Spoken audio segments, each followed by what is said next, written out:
tatap offline pertama saya. Pada Allah, terima kasih Kantin dan tim AHT. Karena memang hari ini kita membahas terkait kesehatan, dan karena kesehatan itu tidak hanya berbau fisik, jadi mungkin kita akan diskusi nanti terkait kesehatan secara psikologis juga. Sebetulnya ini materi saya udah dirangkum sama Pak Eki sebenarnya, sama Pak Erik.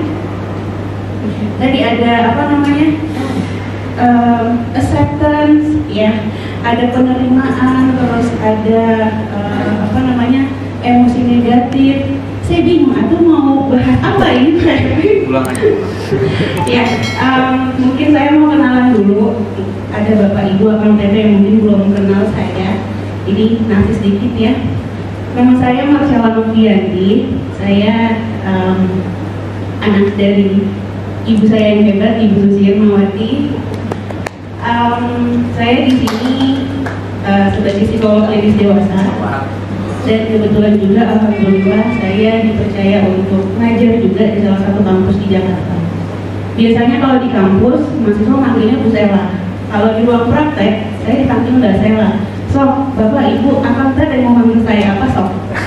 Sela. Boleh. Masih muda kan, alhamdulillah paling cantik sendiri di Bandung. Oke, ini judulnya saya ngambil menjaga kesehatan fisik dan mental dengan cara spiritual. Nanti bentar sih Kantin kalau ada hal-hal yang mau ditambahin. Nah, sebelum kita masuk nih Bapak Ibu Akang Teteh, saya mau tahu dulu sebetulnya selama ini Bapak Ibu Akang Teteh tahu sehat itu apa sih? Sok. Sehat itu apa sih? Tidak sakit. Tidak sakit. Sehat adalah senang, menyenangkan, nyaman. Enak makan, bahagia. Wah, mantap, komplain. Apa lagi? Banyak duit. Masya Allah. Aduh, kita salawatin ya biar kita juga ketularan ya, banyak duit ya. Makanya dikit. Oke.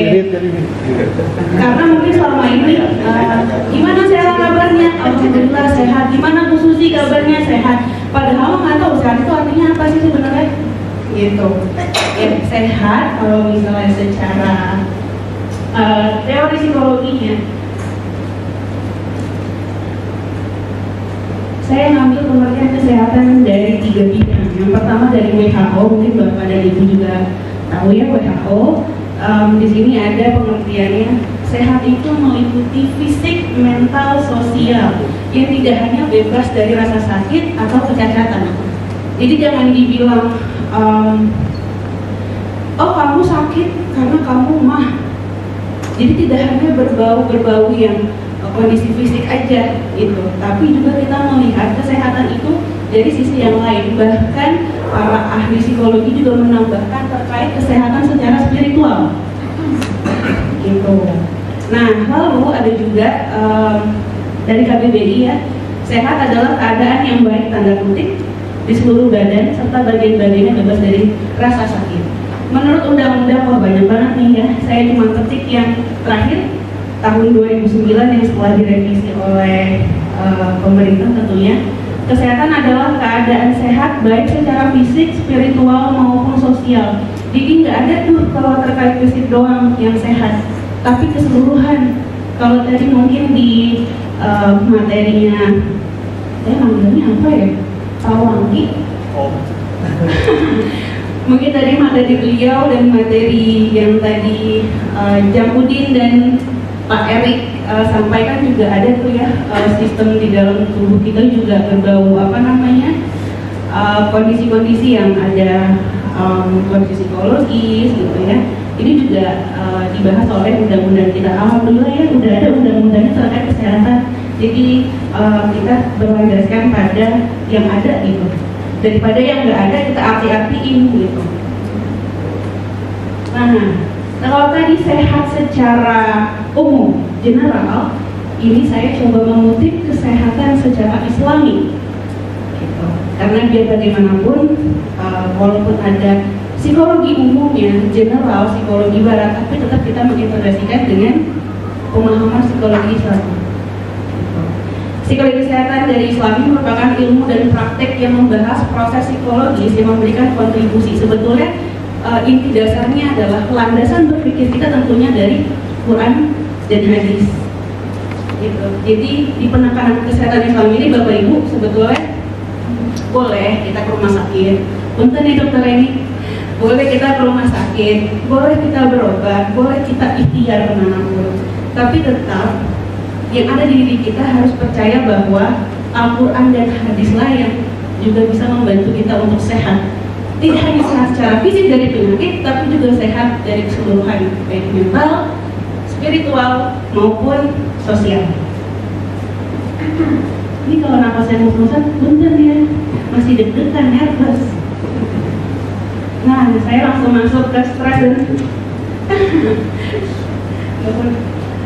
saya langsung masuk ke stres dan penyakit. Kenapa saya ngambil materi ini ya, stres dan penyakit? Karena kondisi kita kadang-kadang gini loh Bapak Ibu, aku stres, tanda kutip.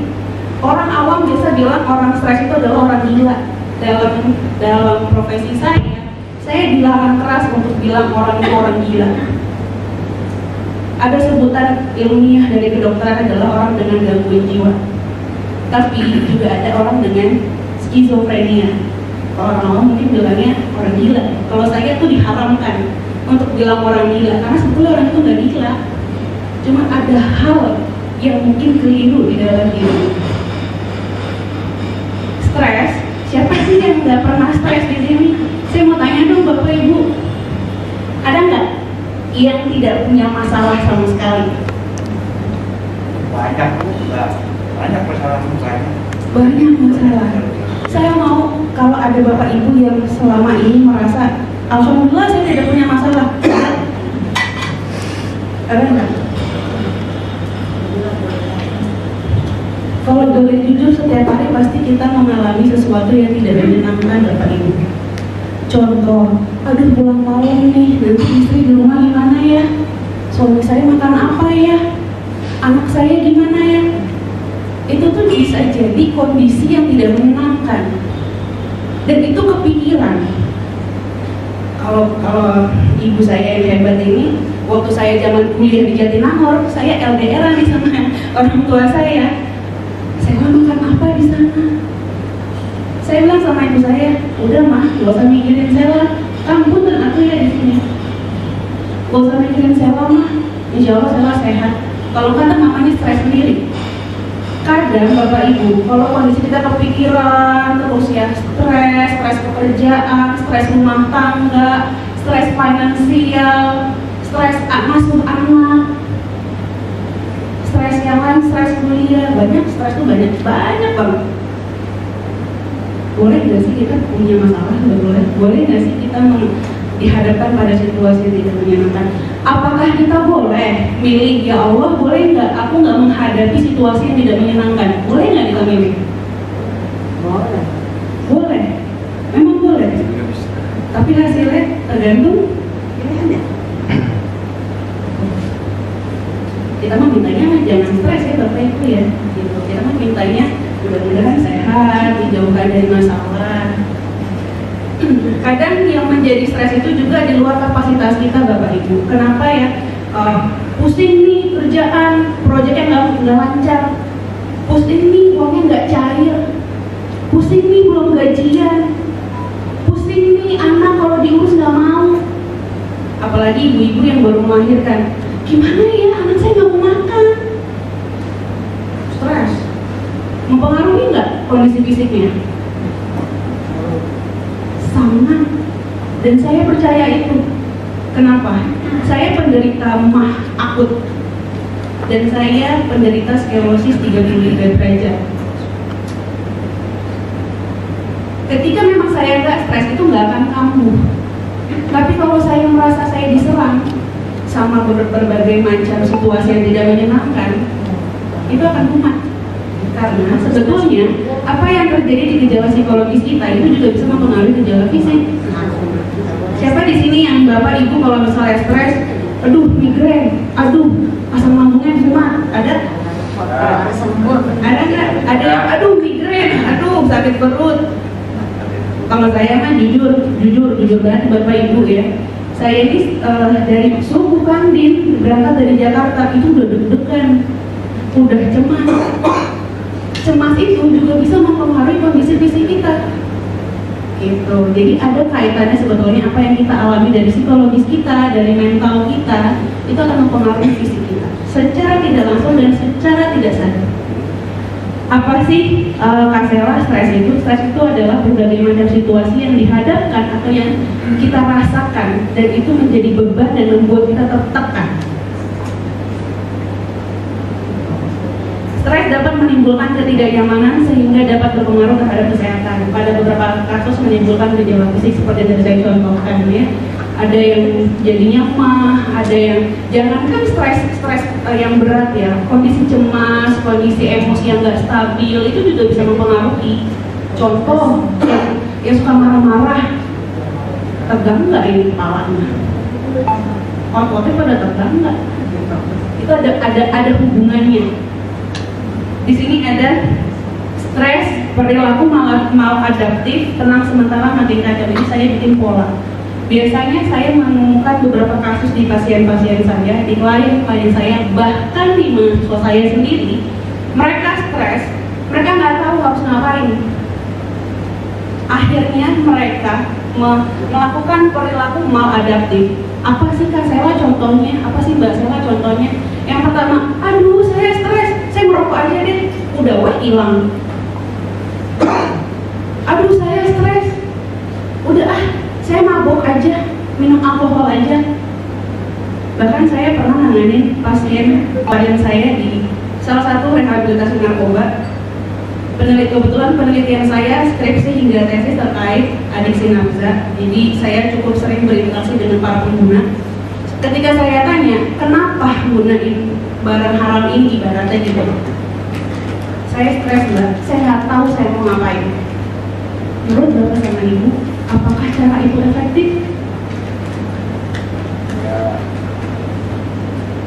Ada yang bilang yang hobi yang merokok ya, punten ya Bapak Ibu kalau merokok. Saya kalau merokok saya tenang. Saya kalau memakai sabu saya tenang. Bahkan ada pasien saya dia kerja pakai sabu. Supaya apa? Supaya pede. Saya mau kerja Mbak, setiap pagi saya pasti konsumsi. Mau nggak mau? Karena kalau sabu kan ada zat meningkatkan ya semangat, jadi dia pakai. Apakah alasan itu sebenarnya make sense? Buat mereka itu make sense, tapi buat kita yang peduli akan kesehatan itu tidak efektif. Tenangnya sementara, iya. Abis pakai masalahnya masih ada nggak? Masih stres nggak? Masih. Selain perilaku maladaptif yang tadi, ada yang contoh suicidal thoughts ya. Ada keinginan untuk bunuh diri, ada self harm. Klien saya tuh nyilat tangan, nyilat berkali-kali. Saya tanya alasannya apa? Saya nggak buat apa saya hidup? Saya merasa saya nggak berguna. Dan cukup sering Bapak Ibu saya menemukan kasus seperti ini. Mereka kehilangan harapan, yang akhirnya mereka udah self harm. Ada juga yang gara-gara emosi, saya kesel banget sama ibu saya kesel banget sama pasangan saya, apalagi sama suami saya. Karena saya nggak bisa, saya takut jadi anak durhaka. Udah aja saya lampiasin emosinya ke tangan. Jujur, saya miris. Ayo atuh, sini ngobrol sama saya gitu. Pengennya mah gitu. Ada kok pilihan selain tidak self harm atau menyakiti diri. Kayaknya nggak adil Bapak Ibu, udah kita stres, kita banyak tuntutan ini itu, terus kita nyakitin diri kita, nggak adil rasanya. Betul. Kita kondisi tertekan, kita emosi marah ya, nggak sabar, lalu juga maladaptif ya. Nah, dari psikoterapi Islam, dari pendekatan religiusnya, kita merubah pola ini menjadi ini. Dengan kita stres, karena stres itu udah pasti ada ya Bapak Ibu. Kita mencoba untuk enggak kok aku nggak stres, enggak kok enggak. Kalau kata Pak Erik tadi, diterima aja dulu kalau kondisi sini tuh lagi kayak gitu. Tapi how to-nya itu yang kita pikirkan. Kita stres, kita tertekan. How to-nya apa? Dengan cara mendekatkan diri pada Allah, dan tentunya berlandaskan dengan Al-Quran dan Hadis.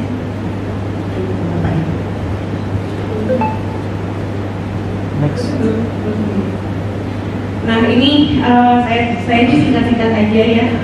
Jadi saya mengutip salah satu surah di Al-Quran. Mungkin sebenarnya banyak Bapak Ibu, kalau kita kupas tuh banyak sebetulnya. Tapi saya ngutip terkait kondisi terbebani kita ini dari surah Al-Insyirah ya, ayat 2-3 dan 5-6. Dan kami telah menghilangkan daripadamu bebanmu yang memberatkan punggungmu.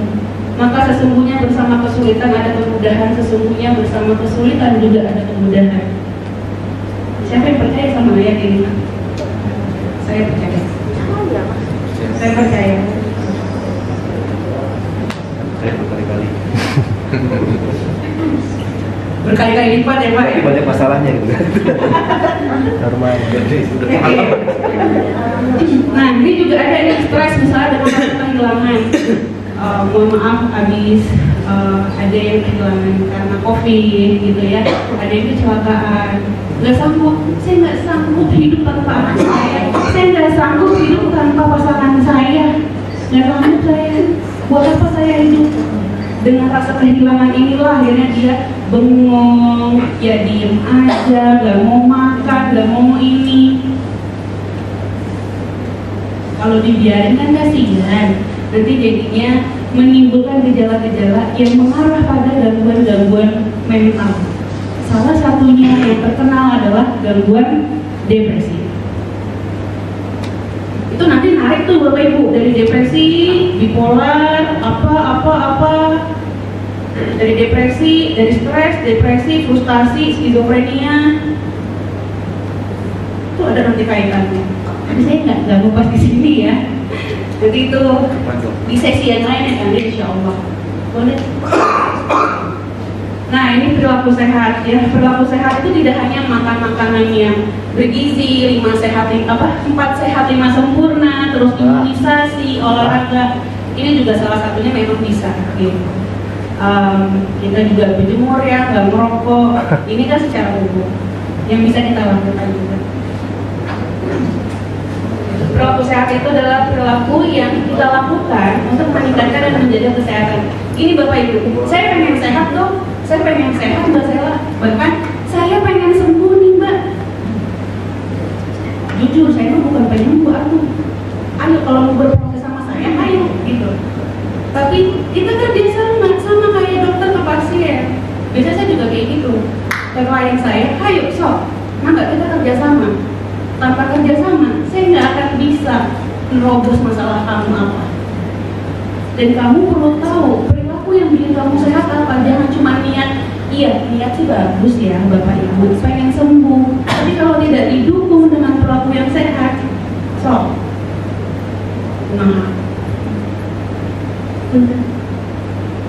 Nah ini kebiasaan sehat dalam Islam. Saya ngambil ini karena memang kita mencoba memahami dari sudut pandang spiritual ya.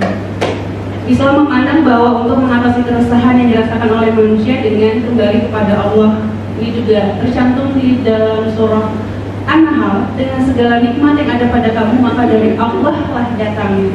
Dan bila kamu ditimpa oleh kemudaratan atau kesengsaraan, maka hanya kepadanya lah kamu meminta pertolongan. Kenapa di sini saya keimanan kepada Allah nomor 1? Karena kita yakin kalau kita bisa sehat, kita bisa sembuh. Sama seperti yang tadi Jamudin, Pak Erik, Pak Waki, Kamdin mungkin. Kita membiasakan perilaku kita sehat, tapi kalau kita nggak yakin akan pertolongan Allah, kita nggak akan berasa. Ini punten Pak Erik. Tadi malam kan ke-share tuh ya buku panduan di grup.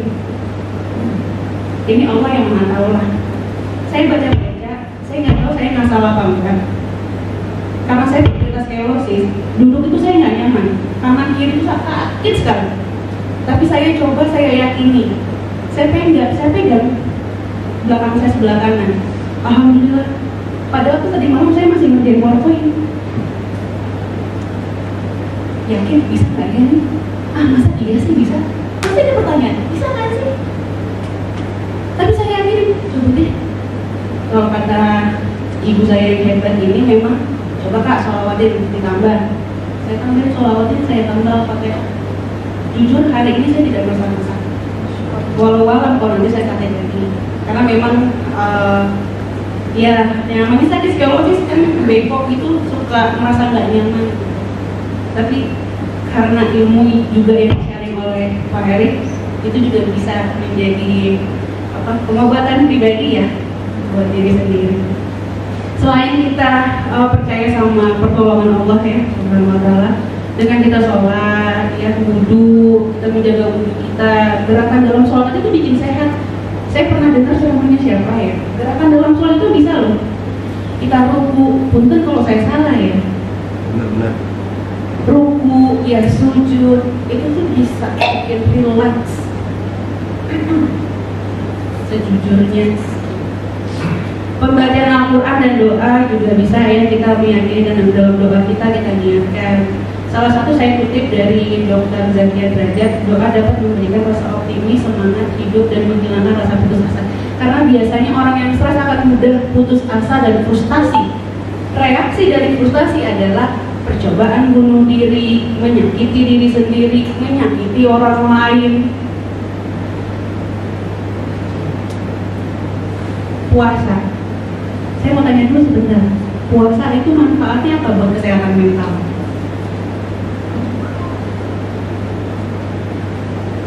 Kalau saya mah puasa bolong-bolong ya, nggak dilarang di Senin Kamisnya. Apa yang dilihat dari puasa? Melatih sabar. Ujian paling terbesar kalau buat saya sabar. Tapi sebetulnya dari sabar itu kita bisa mengendalikan emosi. Coba, kalau kita marah-marah nih sama suami, sama istri, sama anak, apa nggak cepat stroke? Coba kita belajar puasa. Ini juga saya amalin kok, insyaallah, mudah-mudahan. Lalu kita juga bersyukur ya, kadang juga kenapa menimbulkan rasa nggak enak di diri kita dalam psikologis. Mungkin kadang-kala kita gini, ih lihat dia jabatannya udah tinggi, kok aku masih gini-gini aja ya? Ih lihat rumah dia udah kayak gini, kok aku masih gini-gini aja ya? Aku merasa tertinggal.